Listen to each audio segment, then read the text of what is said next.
தமிழ்நாடு முதலமைச்சர் மு.க.ஸ்டாலின் அவர்களின் பிறந்த நாளை முன்னிட்டு கள்ளக்குறிச்சி வடக்கு மாவட்ட ஒன்றிய திமுக மாணவரணி மற்றும் உளுந்தூர்பேட்டை AFC கால்பந்து குழு நடத்தும் மாநில அளவிலான மின்னொளி ஐவர் கால்பந்து போட்டி JK மைதானத்தில் நடைபெற்றது. இதில் சென்னை, திருச்சி, திண்டுக்கல், மதுரை, விழுப்புரம் உள்ளிட்ட 24 மாவட்டத்தைச் சேர்ந்த அணிகள் பங்கேற்றனர். நேற்று தொடர்ந்து நடைபெற்ற கால்பந்து போட்டியில் முதல் பரிசை உளுந்தூர்பேட்டை AFC கால்பந்து குழு வென்றது.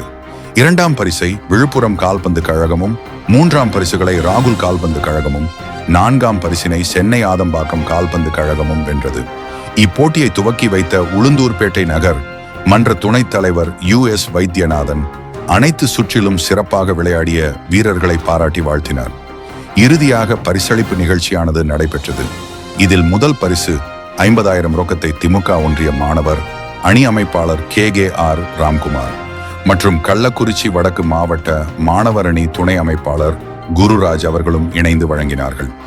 2ஆம் பரிசு தமிழ்நாடு மற்றும் புதுச்சேரி வழக்கறிஞர் சங்க மாவட்ட பொருளாளர் வழக்கறிஞர் காளிதாஸ் அவர்களும், 3ஆம் பரிசு வழக்கறிஞர் உளுந்தூர்பேட்டை சிலம்பரசன் அவர்களும், 4ஆம் பரிசு நகரமன்ற உறுப்பினர் மாவட்ட மகளிர் அணி அமைப்பாளர் கலா சுந்தரமூர்த்தி அவர்களும் வழங்கினார்கள்.